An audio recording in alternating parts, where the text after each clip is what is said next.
Buck roll.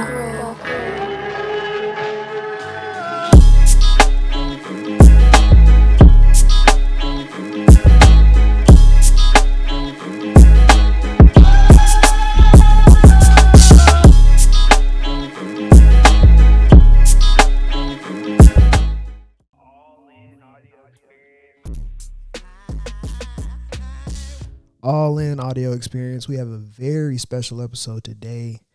Trent, before I introduce our guest, how you doing today, man? Hey, I'm doing good, man. Just working, staying busy. Y'all know how it is. All in. Sounds good. So today I have a very special guest. He is an entrepreneur of sorts. He's in finance, economics, and basically he's looking for personal sovereignty, and he's helping spread the message to a lot of people. I want to introduce Jay Martin, the host of the Jay Martin Show. How you doing? I'm really good, Jordan, Trent. It's great to be here. Yeah, thanks so much for having me on today. Oh, yeah. Oh man, for sure. Thank you. I mean, it was crazy. You had an assistant get in contact with us, and we were just like so excited. It was a different crowd. Being from Canada as well, we were like, wow, this is crazy. So we appreciate you for being here, and we just want to kind of let you give a little backstory, so the people can get to know you. Yeah, certainly. So, Certainly. Yeah. Well, yeah, once again, thanks. I'm stoked to chat with you guys and honored to be on your platform. First and foremost, I'm an investor. I invest in early stage startups. That's kind of my pocket. I like the really, I don't know, call it like the sketchy early stage stuff. I definitely found my stride once I found that market where you're really investing in entrepreneurs more than business ideas. I found that my ability to get to know an individual and due diligence on a person just exceeded my ability to do, valuations on business fundamentals and technical analysis. And so once I found my pocket, I really fell in love with the investment world. And from there, we've sort of built a business around it. And so, yeah, I manage a portfolio of early stage companies. I'm sector agnostic. I don't necessarily have a niche where I really focus all of my time. I definitely have preferences. I love the health science sector. I think it's fascinating. I think it'll end up being the biggest bull market of our lifetimes. I mean, who doesn't want to live longer, feel better, think faster, all that stuff, And so investing in some, really cool concepts at the early stage definitely fires me up. But I'm all over the map, definitely in agriculture, food production, the commodity sector. I'm just looking for the smartest home for my cash at the end of the day. I've got 3 young kids at home, and I'm trying to build the moat around the castle and have fun doing it. So Sure. yeah, that's the Coles Notes. That's what I love about your show is like our show. We strive for financial freedom, for us and our community. So seeing somebody who really wants that for you and your family and stuff like that, we completely understand that. So I guess getting into like your show was like super value packed. The Jay Martin Show on YouTube. You guys check that out. Jay Martin. Y'all check that out on YouTube. You get into a wealth of different topics. And y'all get into some really deep stuff. You actually recently had a video where you guys got a little bit more into deflation, whereas opposed, I believe it was Pinto investing. Yeah, that's right. You guys got into deflation, and people talk about inflation all the time. Can you just dive into a little bit of what deflation is and how it could be affecting us here in the near future? Yeah, certainly. The easiest way to understand it is it's just, simply the opposite of inflation. And so, if inflation is more money chasing fewer goods, right? The prices go up, right? It's just supply and demand economics. And deflation is the opposite of that, right? Less money chasing more goods. And, there's 2 camps in the macro landscape when it comes to inflation and deflation. And most people would advocate that we're headed towards a more inflationary environment. That's higher prices of everything, right? And it's easy to make that argument because when inflation hits, we feel it in our bank account immediately, right? You feel it at the grocery store when you're filling up your car, in the price inflation of the house you might live in. We're seeing the price of anything increase, and to varying degree. And so, there's various types of inflation, whether that's, monetary inflation, that's the inflating of the money supply, which we've seen occur dramatically since COVID, right? The government's printing cash like it's going out of style. Asset price inflation, things like your house is just increasing 30% year over year in value. The house didn't change. It's still the same house. Why is it 30% more expensive, right? Why is this happening? It's just price inflation. It's the same house. It does the same thing.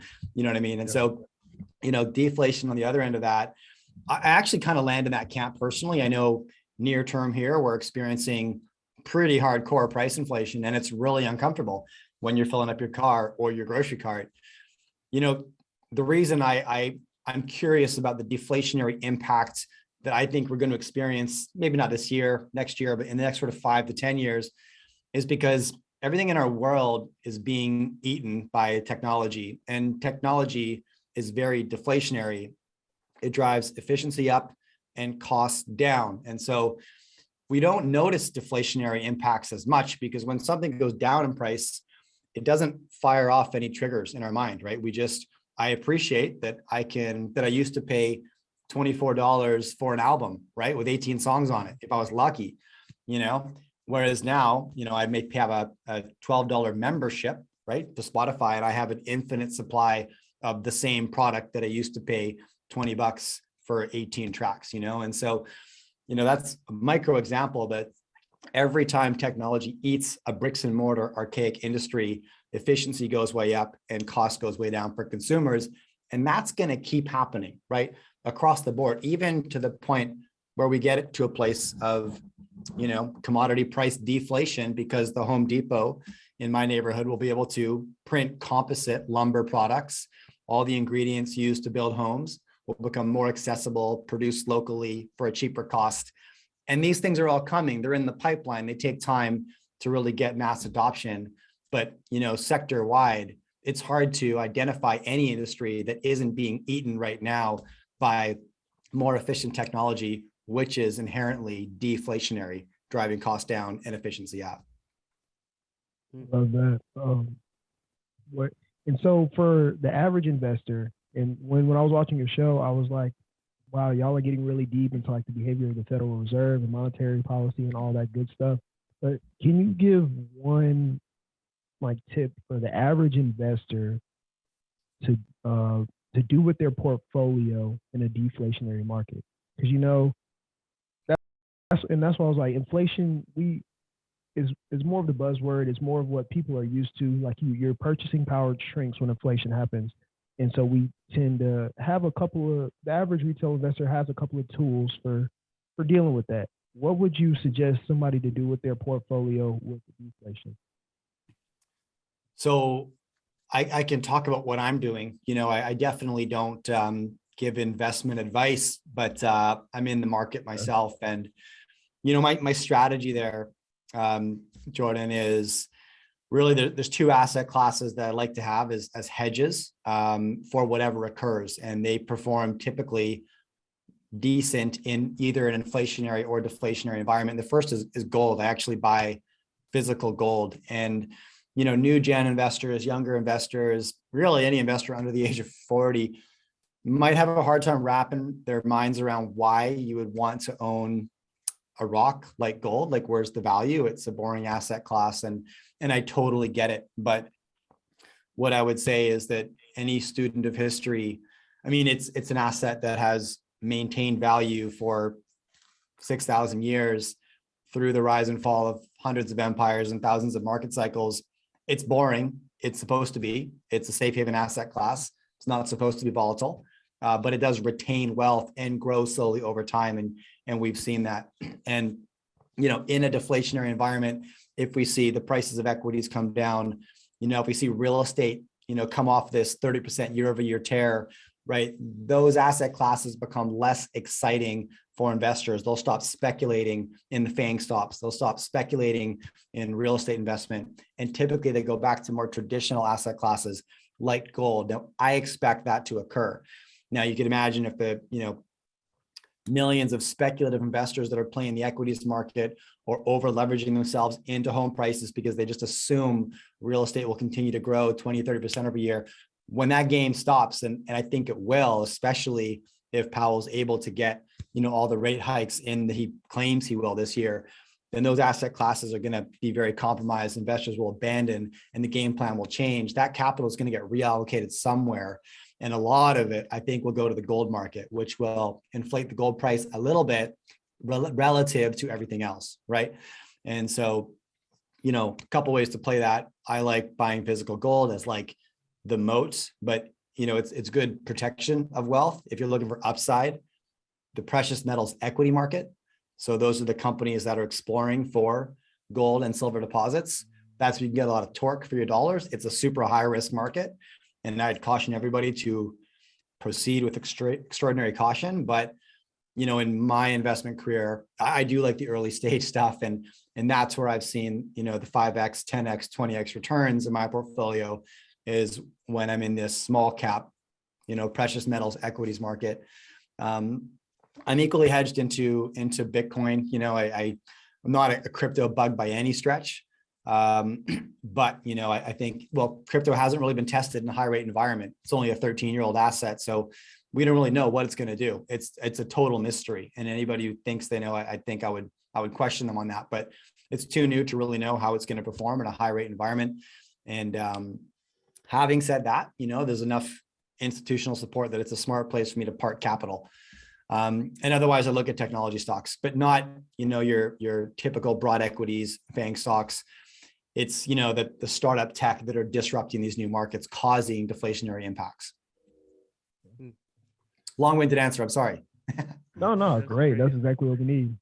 The other place I'd look is like anything that generates yield, right? This is something that investors have forgotten about because you can just throw cash. It's like throwing a dart in the equities market and you're seeing, 20% returns. People aren't looking for cash generating assets anymore, right? And so, in a deflationary environment, you'll see money move towards companies, not because people think Tesla is going to jump another 30%. They'll be looking for companies that pay healthy dividends. So it doesn't matter so much what the share price does, it's cash flowing, right? And so you're still getting a return, albeit through a different vehicle.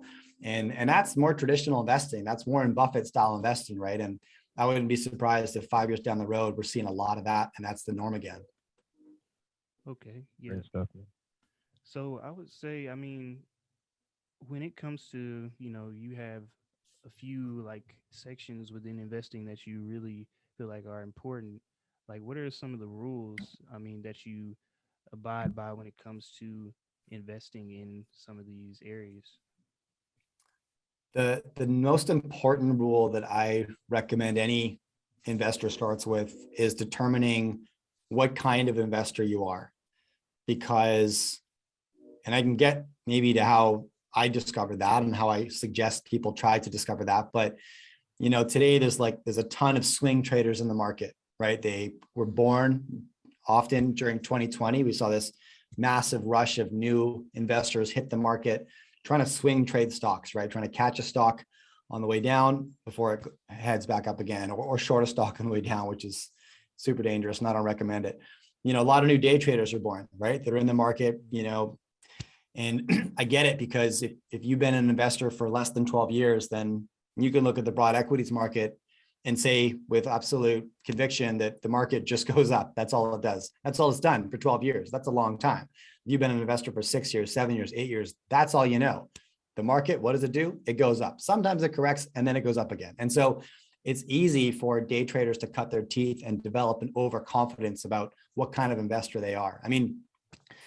Day traders, I'm just going to say it, they get wiped out 99.9% of the time, right? And so you could have a streak, but pump the brakes on that one before you go all in. Make sure you're playing with capital you can afford to lose.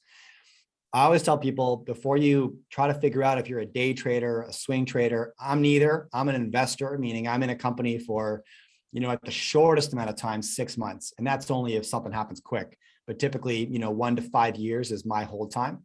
And, what I tell people is, how much time do you have to invest in being an investor, right? Do you have an hour a day? What do you actually have to invest in focusing on your portfolio, studying the market, researching companies? because if it's an hour a day, you shouldn't try to day trade. You can't be competitive, right? If you have an hour a week, don't even think about it. Maybe stick to managed funds and products. But so for me, it was like, I run a business from pretty much 9 to 5. After 5, I'm with my kids.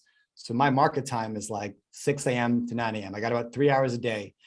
And that's enough time for me to manage a portfolio of early stage companies because I can touch base with the CEOs if I need to. I've got enough time in the morning, right, to check on the macro trends and make sure I'm up to speed on industry events. Coincidentally, I'm kind of lucky. I run a podcast and a YouTube channel where I get to have these conversations for a living. So I get more time than that in reality. But, I don't have the time to be a day trader. I don't have the time to be a swing trader, nor do I want to be. I like investing in quality and watching it grow over time. But step one is like, it's a habit, right? You don't get ripped hitting the gym once. You've got to be disciplined day, month, year over year. And investing is the same. You'll get better if you stick with it, but you got to stick with it. So how much time can you be disciplined with on a daily basis, weekly basis, and stick with it? And then let those results compound as you become smarter and better at it. Yeah, I've still have yet to anybody suggest becoming a day trader that knows what they're talking about. Yeah, it's a scary game they're playing out there. 100%. Yeah. The book, One Up on Wall Street, we got our book club, and like we're gonna start reading that, which I've dived into just a little bit. He was like, day trading is like being at a casino. It's definitely not a good idea, and any of the top investors, a lot of them say that is not the way to go. So I'm with you, man. 100%. So 100%. I want to. Oh, my bad, Trent. no, I'm good. Yeah. You sure? Yeah. Okay. So I want to get into junior mining equities, and just in general, these. I don't even know what to call them. So I really wasn't introduced to this world until I checked your channel out. Just these companies that are actually going out and just going on these ventures to find like silver deposits, gold deposits, these minerals or these resources that it almost sounds like something out of a storybook. And you're investing in these companies. How did you get into it? What is this field called? Can you just give us a beginner's tutorial on what this investing is like? Yeah, 100%. It's the commodities market. So the junior mining market, those are the companies that are traveling the world looking for the minerals that we need to build cell phones, to build laptops, to build electric cars, all the commodities, all the ingredients of our life, right? If you look around wherever you are, right, you're surrounded by materials, and 99% of the time, if it wasn't grown, like if it's not wood, it was mined, right? It was mined from the earth. It's an ingredient that we've extracted from the planet in order to build something. And so, it's a fascinating business because the reason I love it, Jordan, is because if you want to get really deep into the junior mining business, then you have to have a thorough understanding of the commodities market. And that's just the commodities that are in supply and demand around the world, which forces you to understand a little bit just basic geopolitical balances and some, I guess, power dynamics driven by who owns what resources within their borders, right? Which dictates a lot of the global activity that we see. So it is a story. Like it's a fascinating story to watch play out over time throughout history and present day. And, we're watching this hot war erupt in Europe. Like it's a number of things. First of all, it's horrific. It's also, it's very much a resource play, right? You're looking at the energy dynamics that are spilling out of this, right? Russia is the number one exporter of natural gas in the world, right? They're being sanctioned by the US and threatened sanctions by Europe to stop receiving that natural gas, but they have a product that the whole world wants and needs, and it's going to make it to the market, right? And a lot of European countries like Norway, they get 99% of their natural gas from Russia. So you can saber rattle and say, we're cutting you off, but the lights are going to go out, right? Like there's a lot under the surface when you get into the commodity sector that I just find fascinating. So the reason I like it though is because, these commodities are very hard to find. The technology is used to find a new platinum deposit or a new copper deposit. I mean, copper is the #1 conductor of electricity in the world. Nothing is more effective at conducting electricity. So every light, everything that's powered utilizes a percentage of copper. And electric cars create a massive demand for copper, and the world is running out of the existing supply, forcing more mining companies to travel the earth and look for more, right? And the reason I like it so much is because it's a super high risk play. Essentially, what a junior mining company does is they raise a bunch of money and they travel the world looking for deposits. They're never going to generate revenue. They're never going to be income positive. It just never happens. They're going to spend all of that money exploring the world, right? Traveling, digging up holes, putting drill holes in the ground, and looking for an economic deposit that they can then extract and sell to a mining company or be purchased by a mining company. And so with this market, if you can find the entrepreneurs in the business who have consistently found economic deposits, that's when you can invest in a company at 10 cents, 30 cents, 70 cents, and see that 5x, 10x, 20x return, right? It's super, super high risk, and that happens very infrequently. But when you obsess over the industry and get to know the entrepreneurs that kind of continually perform and success begets success, it's where I've made the most money. I mean, I am sector agnostic. I look at everything. I've never made as much money as I have in the junior mining sector. It really is like something out of a storybook. The plot, we're running out of resources. We got the adventurers who are out there looking for like this random deposit. That's pretty incredible. Yeah. And there's the geopolitical consequences, right? Like, you take a mineral like cobalt. It was thought to be absolutely necessary in new age batteries. But it turns out it's really, really hard to find. And the few countries that have it are super hostile and run by dictators. And so, actually accessing this mineral is almost impossible. And so you have an entrepreneur like Elon Musk who says, okay, we're just going to engineer it out of the battery. We no longer need it, right? And so, it really shines a light on the innovation of entrepreneurship, and I love it.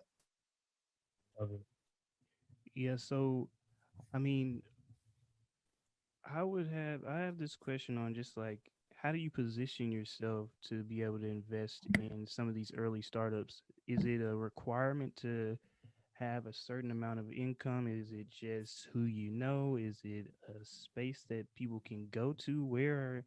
How do people, get into this space of investing at these early stages? Right. Well, no, you don't need any of that. It's the junior mining market somehow found its home in Vancouver, very much so. About 60% of the junior mining companies that exist and that are exploring all over the world are headquartered in Vancouver, meaning that's where they raise money and that's where they keep their business operation. So similar to the, tech found the Silicon Valley, and therefore venture capitalists found the Silicon Valley. In Canada, we don't have a super robust venture capitalist industry. We just don't have that community up here.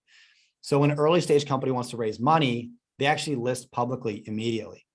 And so they'll trade on a public exchange. We have an exchange in Canada called the Toronto Venture Exchange. This is for really small companies, pre-revenue, that need to raise capital.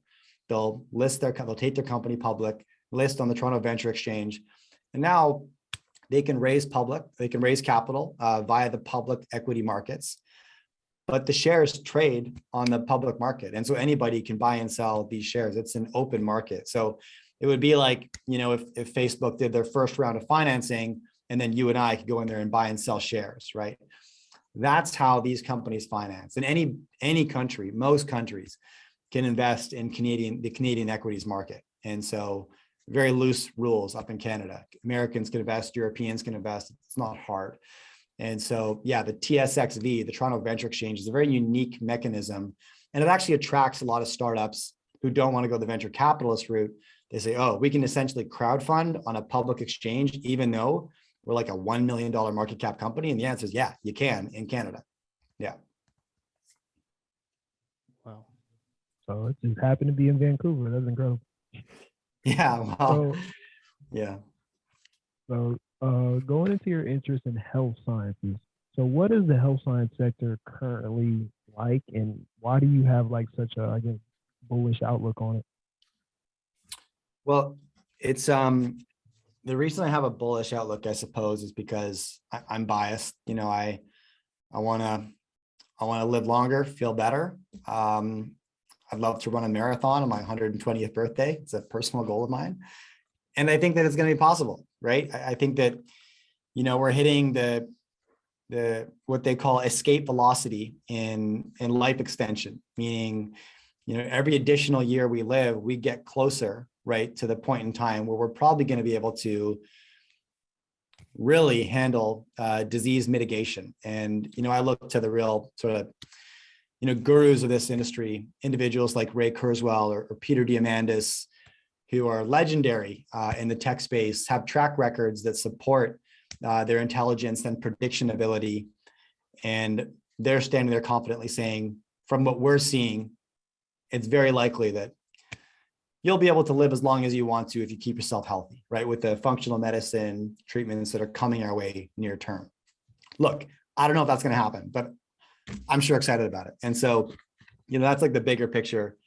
But truthfully, I guess I've always been a bit of a fitness nut, and I'm a competitive athlete. And so when something happens to me, I've never been satisfied with what I heard from my MD. Like if I have some kind of injury, some kind of issue, even if it's gut health, anything like this, I go to my traditional doctor, I typically get, a medicine that treats a symptom.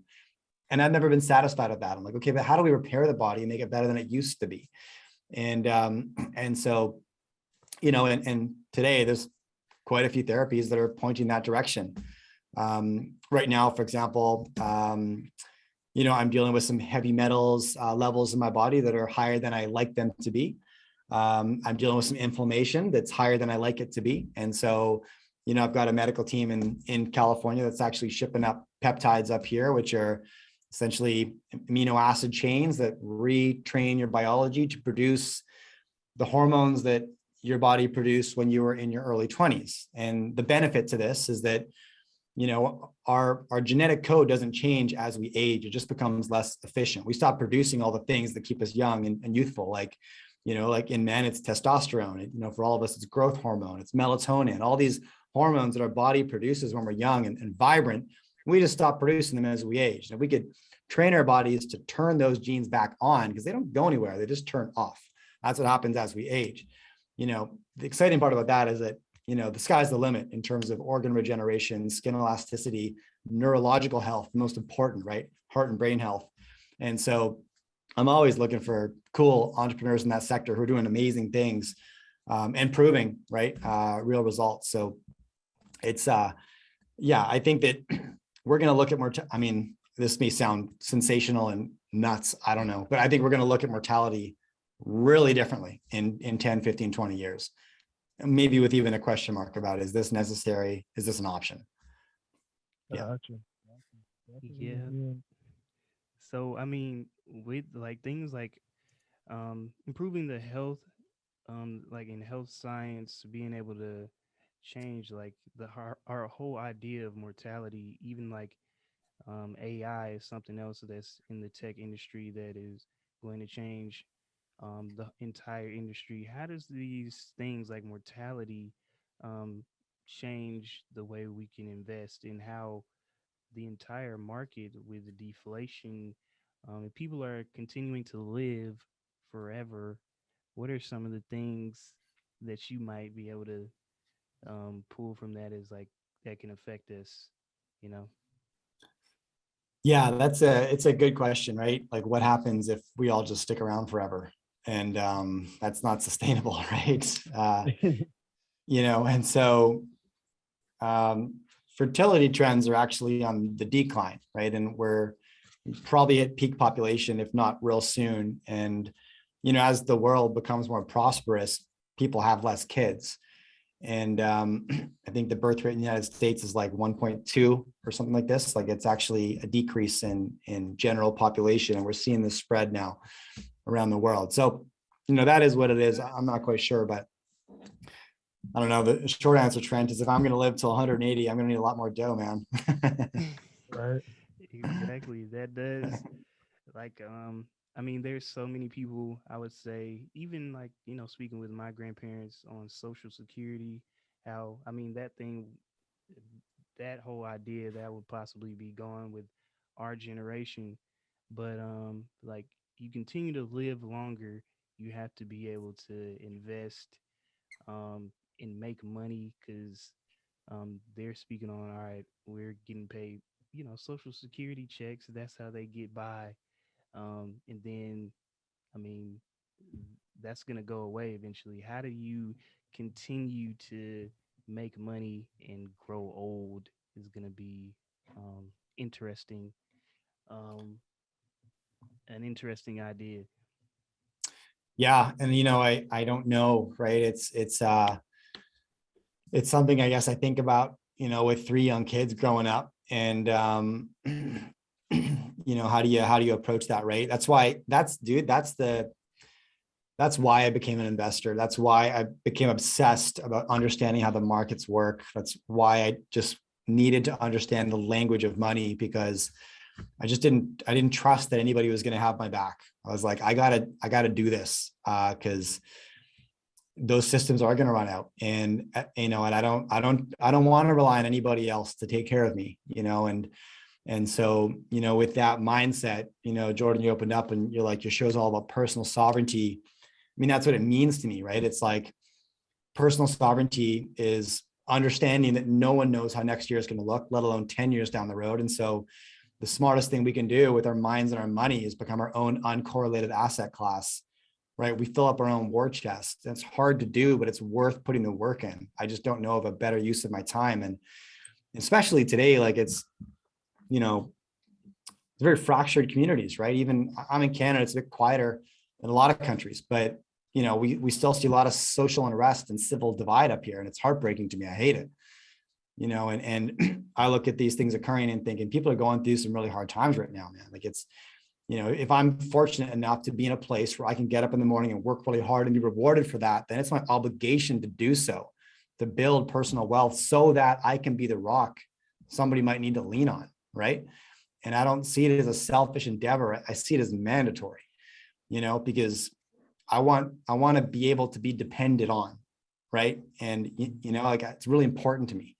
And so that's the core reason, that I'm obsessed over the market and building my business. And that's my core point of focus is, I want to make sure I'm always a rock if somebody needs it.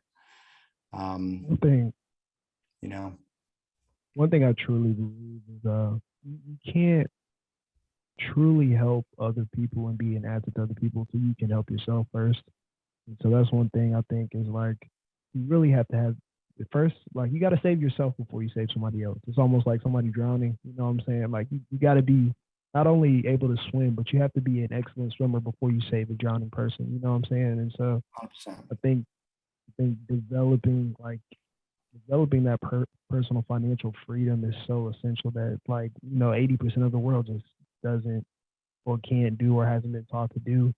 And it's almost like just truly learning the value of your time, because, like, when you're a hardworking person, you kind of have to realize, like, I'm doing all this work, and majority of people do all this work for somebody else. We're building up somebody else's personal war chest, spending all our time, like, spinning our wheels. You know what I'm saying? Like, so yeah, and that's one thing I just loved about your platform is, like, you're it's like a jam packed full of value, just tons of it, bunch of value on top of value. And I just love that about your platform, and definitely going to be suggesting it to a lot of different people, just because you get really deep into some of these topics. And that's why I was like, our audience, it's something it makes you really go researching, really get into it. Because you guys were getting into, like, the Federal Reserve behavior, bunch of policies. This is stuff I haven't seen since I was in school. I was just like, this is great info. But to get back to it, I just want to I guess go to what do you suggest as far as just the family planning, as far as your financial decisions? Do you have anything you set up for your kids? Anything you suggest as far as, like, maybe sitting down with your family and, like, just financial decisions you make that would be just helpful to our audience? Yeah, I mean, I can talk about what I do. I don't know if it's the smartest thing, but I've got my own strategy, and getting back to, I guess, that sovereign mindset.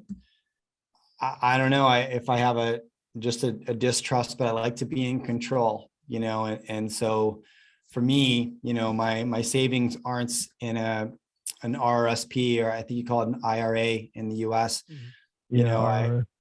That's right. Yeah. And so, like I said, I actually dollar cost average in to gold. I buy physical gold, and I store it away in a place that I would never tell anybody. I dollar cost. And that's the thing I was wondering. I was like, is he talking about like like, because like there's the futures market where you can like go, or are you actually talking about buying actual physical gold? I own physical gold, not the paper contracts. No, I want it. I want it in my possession. I want to know where it is. Yeah. Call me paranoid, man. We're gonna have to get into some safety suggestions later. We'll continue. Exactly. Yeah. No, I don't keep it where you think I might, but and I know that might sound crazy to people, and I'm okay with that. I guess where I'm at is that, like, unprecedented events have become the norm, have they not? And so what could happen tomorrow that would really surprise us? Not much, and so I tear it back to basics, and that means some hard assets. And so, yeah, I do dollar cost average into gold. I just like continuing to park it away. There's maybe only once every generation where you really want to own gold. It's very rare. It's very rare. I mean, we're talking about, Germany after the First World War, right? We're talking about Turkey right now, like, this, but it happens, right? It happens about once every generation. But when those events happen, gold is about the only thing you want to own. And, this is the extreme devaluation of a currency. This is when this occurs, right? So if that happens in my lifetime, I do want to have that hedge. And if it doesn't, that's what I'll leave to my kids. I mean, as I said, for 5,000-6,000 years, it's been a store of wealth. And so I hope I never, ever need it, but I plan on continuing to accumulate it for my entire life in an ideal scenario. And I got 3 kids. It's going to them with that message. Don't ever touch it unless the sky starts really falling. It's that insurance policy. That's truly diversifying your income as like an investor. I love that. Because like once you get deep into investing, like there's diversifying your income, then there's diversifying like the liquidity of your income. Like even with crypto, once you really get into crypto and get past just like owning a couple of different coins, you get into owning like there's hot wallets, there's cold wallets, there's having it on an exchange, and you kind of need all 3 to like be able to move some without it costing you an arm and a leg. You need some in a cold wallet just in case like it gets hacked. You know what I'm saying? Like the same thing goes for owning securities. So yeah, that's pretty incredible. I'm definitely gonna go get me a gold war chest now. So cool. Yeah. And I do own Bitcoin as well for a similar reason. I do think it's too early to know like how that's going to perform over the long term, because it hasn't been around for a long time. So it's, sure, it's delivered an amazing return. I'm very happy with that part of my portfolio, but it hasn't been tested really, As somebody who's really into crypto, anybody who tells you they know what it's going to do is a complete liar. Yeah, they are absolutely. A complete liar. Absolutely. It's like those people that told you they knew what COVID was like after a year, and it's like, no, you don't. Yeah, no, you don't. 100%. You can apply that rule to almost anything, though, couldn't you? I found like the more interviews I do, it's like the higher the conviction of the individual, typically the less experience they have to actually talk about that thing, and the deeper somebody is in the market, the more they're likely to say, look, I don't really know what's going to happen, because they've seen it go either way enough times, right? Exactly. And they're humbled by their experiences. Yeah. There's some like Plato or Socrates quote was like, the wisest man knows nothing, something like that. Right on the money, man. Absolutely. Yeah. So I mean, we can talk about, I know Jordan, we always do a top 5, and this man has spoken with a lot of awesome investors, CEOs. So look, we want to just ask top five. What are some of the top 5 conversations that you've had? Who are some of those people? that you've been able to interview? Top 5 people that you've been able to interview, not including us. I'm just kidding. Yeah, it was 1 and 2 right here. Great question. Number 1 would have to be, I had the 22nd Prime Minister of Canada on my show last January, Prime Minister Stephen Harper. So he ran Canada. He was our leader through the 2008 financial crisis. So, definitely like a personal highlight getting to speak with him. And what really struck me about him was he was the leader of a G7 country. I mean, this guy could have ran circles around me. If he didn't like my questions, I could never have caught him. He would have been too quick for me.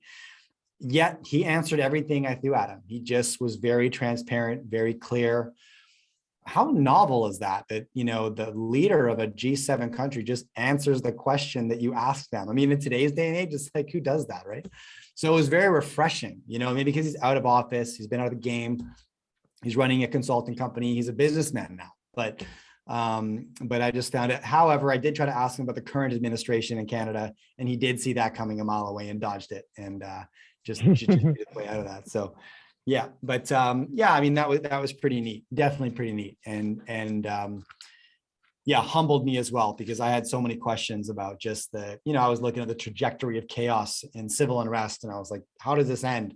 And he put it in perspective. He's like, look, it looks really bad out there right now. This is kind of a year ago, right? So some pretty consequential protests occurring. And, and he was like, look, I've seen it this bad. When I was growing up, we had political leaders assassinated, including, a president. So, this is bad. This is really bad, but it's also cyclical, and society breaks every 40, 50 years, and then we have to rebuild it. And maybe it's breaking right now, but I'm optimistic for the future. So yeah, definitely a career highlight there. One of my favorite conversations was an author named Christopher Ryan, and nothing to do with finance. He's just one of my favorite authors. And that was the benefit of having a channel like this. You read a book, you love the book, you can just if you're lucky, you can get the author on your show and talk to him about it. And Christopher Ryan's like an anthropologist. He studies, I guess like cyclical trends that humanity has gone through. What I appreciate about him is that he really pulls things into perspective. And so where us in the market, like we tend to get pretty wrapped up with yesterday and tomorrow, Chris takes like a centuries long look at things. And so I find that very calming, to look at the world that way and say, okay, what's the real long-term trajectory that humans are on right now? And pulls a lot of our silly nervousness and decision-making into question. And I really appreciate that about him. Two finance minds that are just absolutely brilliant. They're both named Danielle, coincidentally. One is Danielle DiMartino Booth, and she was the second in command at the Dallas Federal Reserve. So really inside the belly of the beast. And her take on therefore monetary and fiscal policy is really second to none, because she was in the room when core decisions were made through the 2008 financial crisis. Her context and perspective, therefore, on today is absolutely exceptional. And another is Danielle Park. Danielle Park's an asset manager up here in Canada. And what I love about her is that, how sensational headlines can get these days, like every day, right? It's just like, you look at market headlines, it's just like, it's a pendulum of sensational hyperbole. Like every day is just something chaotic is occurring. Danielle Park does a great job at cutting through all the noise and getting to the signal. Like what really matters, what should we be focusing on? Don't get distracted by the latest headline, what's actually moving here. And she's brilliant at that. So I really appreciate her take. Number 5, I would say, I have to say Lynn Alden. Lynn Alden, another macroeconomist and investor, skin in the game, very active investor. And what I love about Lynn is like, she's one of the biggest names in macro finance. And 2 years ago, no one had ever heard of her. And she started writing a newsletter, came out of nowhere. And she's just one of the sharpest minds predicting future price trends. And so, if I did really well on crypto through in the last few years, it's 100% because I followed Lynn Alden's advice. So yeah, she's another one that's just an absolute killer. Yeah. Did you ever have that moment where you're like, okay, if I start a podcast, people that normally wouldn't even like really look my way or just gonna have great conversations with Yes.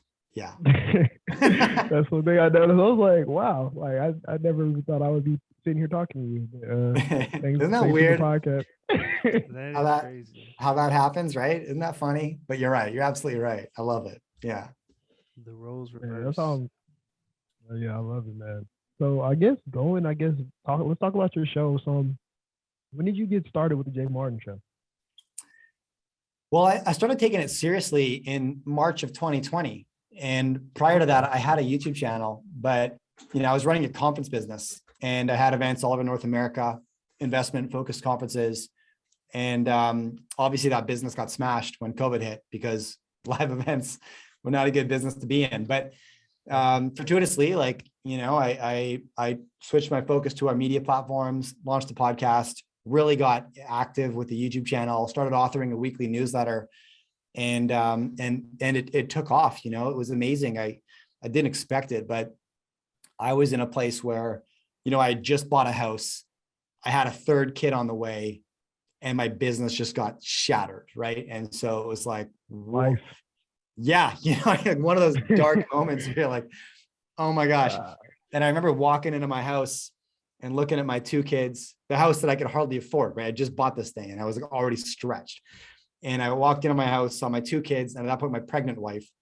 And I realized the gravity of what losing my business was going to cost me, right? And it was like, if you ever needed a fire in your belly, like, man, you know what I mean? And so, honestly, dude, like $700 later, Logitech Brio camera, Yeti Nano microphone, and started creating content. And I just had questions. I was like, I know, crises like this are when the legendary investors, the names that we all know, that's when they make a killing, right? They move in when everybody else is running away. And so let's find out, right? Like, let's just get to work. And I just started calling everybody that I was like, who do you know who's in the market that I should be talking to? And I had an awesome Rolodex from the conference business. So that was my asset, right? I was able to get a lot of people on the call that normally wouldn't talk to a normal retail investor like myself. And I just hit them all up with questions. And my goal was like, no one knows what's going to happen, but where are you putting cash, right? Where are you putting cash? Where are you putting cash? The intention was like, let's hear as many perspectives as possible.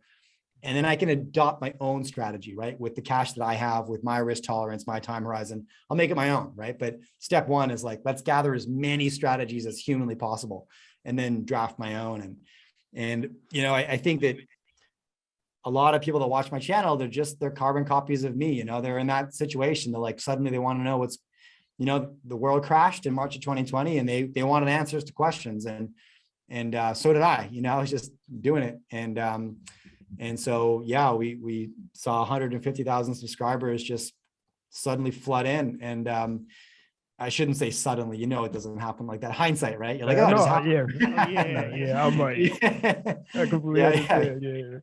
Yeah. It's a grind, man. But it started working. We got little hints like, oh, suddenly the video had some views on it. We're like, all right, and then keep on going. All of a sudden you see your subscription number grow and you're like, okay, this is amazing because I would do this anyways, right? And then you realize you're just building a team that thinks like you do and has the same questions that you do. And you're all doing this together and it becomes really fun. And so it's the Jay Martin Show, podcast, YouTube. And then I write a newsletter. The newsletter is actually my favorite thing that I do. I treat it like my backyard. I just talk about whatever I want to talk about. If I'm making moves in the market, great. But if I'm going through some existential crisis, I write about that too. So I don't care. It's definitely the most fun part of the business. Wow. Dope. Is it what type of newsletter? Is it like a website or is it like Substack or Medium or something? Yeah, it's a Substack. So actually jmartin.club and people can sign up, join the team. I'd love to have you on board. As I said, it's the favorite part of my business for sure. Man, don't you love like this new like technology? Like Substack is so convenient. Like it gives you a mailing list. Like it's so easy. Yeah, they nailed it. Didn't they? Yeah, great business model. It really did. No, but that's great, man. I love that story. It's like when your back's against the wall, like you gotta buckle down and you gotta take care of your family, take care of things. Just go for it. And I really love that. 100%. I think you started similar time that we did as well. Wasn't it 2020, Trent? Yeah, everybody started something 2020. Yeah. You had to do something. 100%. Yeah. So, I mean, I have a question about, I mean, you have, as we continue to grow, as other people continue to grow, you have a team around you. You have people that, were in contact with us email wise. How do you go about, I mean, building your team? What are some things that entrepreneurs need, um, you would say?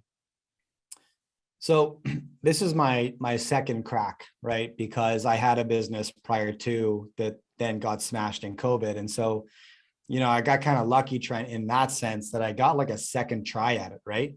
And I could look at all the mistakes I made, which were in the hundreds, running my conference business. And I could look and say, okay, if I have to start from the ground again, what am I going to do differently? And so, I think in my previous business, I really focused on structure, trying to get the right people in the right seats and then build the business around them. And I'm doing it the opposite this time. I think that agility is my best friend. Staying as lean as possible is my best friend. And so I really, yeah, we have sponsorship programs. We have a healthy client base. We generate ad revenue, and then we have some subscription models. But when I launched my channel, I did the graphic design for the thumbnails, I did the video editing, obviously all the posting, I did the guest outreach, I did the sales, all of it, right? Like you should, and you're not willing to do the hustle yourself, like forget it. And then, the way I've rebuilt the company is honestly, I just hire executive assistants. I just hire my right hand. And that's how I've grown my company back. And now we're still a small business. I've got about, 8 people that work for me, but each one of them started as my assistant. And that just means they were inside my email inbox. They were obsessing over my calendar. They attended every single meeting that I had. So they really got to understand every nuance of the business. They got to understand me and how I think and what I'm scared of and what I'm excited about and how I conduct myself and how I pitch the company to clients and how I pitch the show to guests I want to have on. They really become my proxy. It's the closest thing to like a duplicate of me, right? And what I love about it is like this, I haven't found a better way to onboard an A player because, I'll have somebody join the team. They'll be my executive assistant for 6-8 months. And if they have it, then I'll promote them into a sales role or a marketing role or a PR role, whatever that is. But when they get there, they don't have questions about, what I really want. They don't have questions about the vision, because they've been my right hand every minute of the day with me for 6-8 months.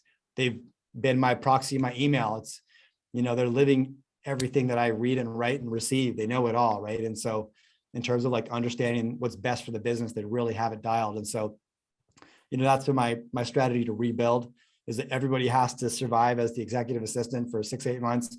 And then I just know with confidence, they know what's really in the best interest of the business. And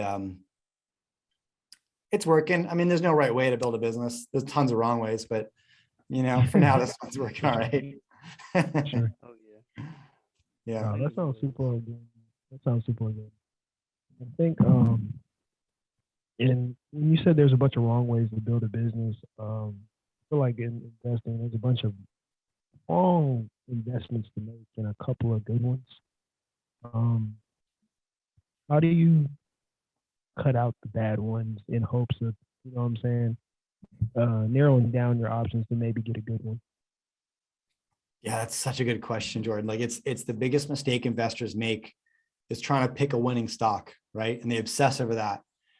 When what they should be doing is getting rid of all the obvious no's, right? And then what's left on your plate doesn't make it a guaranteed win, but it has a higher probability, and that's the best you can hope for. So, it depends on what kind of investor you are, for sure. But I guess in my zone, which is the early stage small businesses that I invest in, it's all about the individuals, right? Because you're investing in the entrepreneur at that stage, right? I mean, you're investing in a small company. You're not investing in the product or the potential of an industry to move. You're investing in the judgment and decision-making of 1 or 2 individuals who are going to have that adventure with your cash. So do you trust them, right? Do you trust them to surround themselves with other great people and, be tough enough to have a plan C when plan A and B fail, because they're going to, And so for me, it's all about like, who's in the driver's seat, right? What's your track record, right? Who trusts you that I know, right? Doing diligence on an individual. And I mean, you want to look where people aren't looking. So FOMO is a horrible investment strategy. Unfortunately, it's probably the most common one. And I tend to, watch headlines for that reason. What's everybody talking about? And then I can dismiss it, knowing that I'm not going to be early if everyone's already talking about it.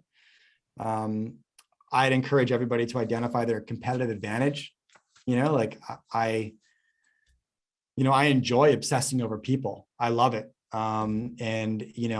The entrepreneur of a small company, if you're debating investing, they'll answer your call, right? They will. It's just at that level, they'll take your call. And so, getting them on the phone, getting a feel for their character and, their personality and, somewhat trusting intuition a little bit when you're reading somebody helps me. Like, do I want to be in business with this individual? And that's really the question that an investor needs to ask. Like a trader, do you, whatever, you don't have to marry a stock, but an investor, you're in business with that company, right? You're an owner.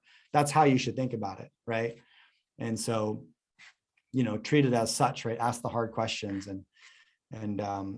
but yeah, I mean, step one is like, who's steering the ship? Who have they surrounded themselves with? How do they carry themselves? How do they communicate, right? Has every touch point I've had with them been exceptional? Because if it hasn't, just beat it, right? You don't have time to waste on a maybe. It's too risky. So yeah, I'm very disciplined with, yeah.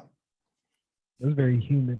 It's way more personal than I guess how people typically talk about investing and stuff. You know what I'm saying? People get into like the price earnings ratio, all that good stuff, and we're talking about like almost developing a relationship with the investment or the person.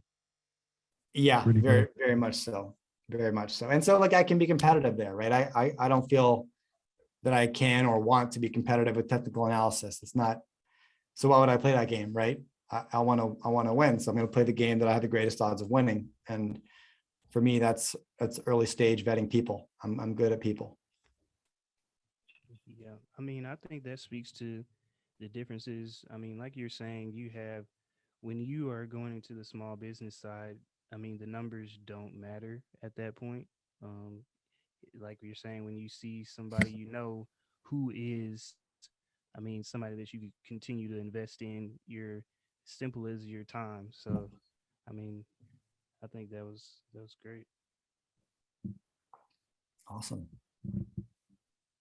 So, Trent, you got any more questions? I was gonna let Jay plug his stuff. I don't think I have any more questions. I mean, we're gonna have to have another interview one day for sure. Definitely. Let's do it. Yeah, no, it was really fun, guys. Thanks, man. Yeah, you've given us a bunch of value, man. Just want to say thank you for talking to us. Thank you for reaching out too. Like, we were super surprised though. We were like, well, who is this? And so we started looking in, we're like, whoa, he's been putting in work. That's rad. Love it. Love it. Jay, is there any message you want to get out to our audience? Anything you got planned you want to talk about? Oh, I did have a question about this conference you have there's a conference in May. That's right. Yeah, no. Yeah. That is the junior mining Super Bowl. Like we talked about that market. If you want an introduction to how to make money investing in the commodity sector, that's why I built that event. So it's 2 days. It's in Vancouver, Canada, at the convention center. There's going to be about 245 of those junior mining companies on a trade show, like a marketplace. Investors walk around, meet the individuals. Like I said, you got to know the people. They're all there, right? And so, yeah, investors love it because you can show up, walk around, meet 240 different early stage companies, but meet the executives, right? And get a read on individuals you like, let them tell you the story, pitch you, right? Hear a bunch of pitches, and get good at determining the good and the bad. And then I have speaker halls, workshops, about 6 stages around the perimeter. We'll see about 3,000 investors attend this event. And I'm flying in a ton of, actually, we're bringing back the 22nd Prime Minister of Canada, Stephen Harper. I'm going to sit down face-to-face with him. Our previous conversation was remote. It was Zoom. We're flying up the 63rd President of Mexico, Felipe Calderon. Again, I got questions for this guy. It's going to be fun. leader of a G20 nation, man. This guy's got a perspective on so many fascinating things. He led Mexico through the 2008 crisis, right? So lots of great perspective and lessons from him. Actually, all the people that I mentioned, Danielle DiMartino booth, Danielle Park, but about 100 macro analysts, investors, company builders, people who have made money in the commodity sector will take the stage and just talk about what they're doing today with their cash. It's called the Vancouver Resource Investment Conference, and you can buy tickets at cambridgehouse.com. That's my conference business, and all the info's up there. Right, cool. Wow. Yeah, you guys should come. Oh yeah. Oh, we have to look into that. We have to look into that. Sweet. So yeah, I guess now you can well, we also like to end the show with, I guess, a quote that you want to live by, or just, I mean, something that you want to give to your younger self or somebody out there in the world that would be inspirational. So yeah, what would that be? Chop wood, carry water. What do they say? I It's love it. what does man do before enlightenment? Chop wood, carry water. What does man do after enlightenment? Chop wood, carry water. It's to say the best thing you can do with your time is just get to work, right? Keep hustling, no matter what happens to you. Yeah, I love it. Keep showing up. Keep showing up. Exactly. Yeah, keep showing up. Chop wood, carry water. Oh yeah, that's good. That's All great, right. man. Thank you so much, man. So Yeah, plug your, I guess, the all of your platforms so that people can go and find those things, and yeah, show the love that we have for you, man. You've been great to us today. Two-way street, man. I appreciate it. Yeah. And yeah, you can find me all over social. It's at jmartin BC, JAYMARTIN BC, like Bravo Charlie. And yeah, hit the newsletter, jmartin.club, and subscribe. Love to have you join the team. It's like I said, the highlight of my week is writing that. I just write about whatever's catching my attention, whether it's social trends, market trends, whatever. Sometimes I just share a story about some chaos that happened with my family, with one of my boys, but it's a blast. And I talk my book for sure, let people know where I'm putting cash. And then the Jay Martin Show, YouTube, Spotify, Apple iTunes, wherever you want. Oh yeah. All right. Yeah. Great, man. Y'all check Thanks that so much, out. guys. Thank you. Yeah. Well, I really appreciate it. It's super fun chatting with you guys. All right. Yeah, we'll talk in the future Sure, for man. sure. All right. Sounds good, guys. Have a good night. Sure. All an audio You too. experience. You too. All right. Bye-bye.